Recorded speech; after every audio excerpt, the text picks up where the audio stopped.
Hi friends, ఇదిగోండి మా mulberry మళ్ళీ పూతంతా వచ్చేసింది. చెట్టు నిండా పూత వచ్చింది. ఆకులన్నీ దూసేసా, ఇంకా బాగా పూత వచ్చింది. చూడండి ఎంత బాగుందో. ఇదిగోండి బాగా వచ్చినాయి. మళ్ళీ ఇప్పుడు మళ్ళీ వీటికి ఫెర్టిలైజర్స్ ఇవ్వాలి. Bone meal, Epsom salt, seaweed granules and vermi compost ఇవి ఇస్తూ ఉంటే కనుక బాగా గ్రోత్ చాలా బాగుంటుంది. చూడండి ఇలా మొక్క నిండా పోతుంది. మళ్ళీ ఆకుల్ని కొంచెం కొంచెంగా దూసేస్తాను, అప్పుడు ఇంకా కాయలు పెరుగుతాయి అన్నమాట.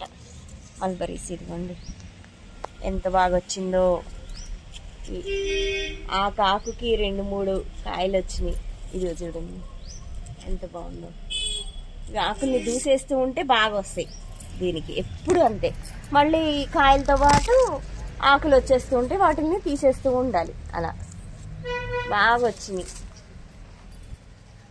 ఇది మొత్తం పూత వచ్చేసింది బాగా.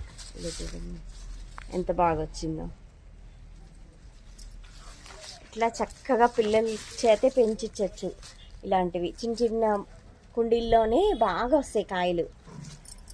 పిల్లలకు కూడా హ్యాపీగా ఉంటుంది ఇలా పెంచుతూ ఉంటే. ఇక చూడండి ఎన్ని వచ్చినాయో.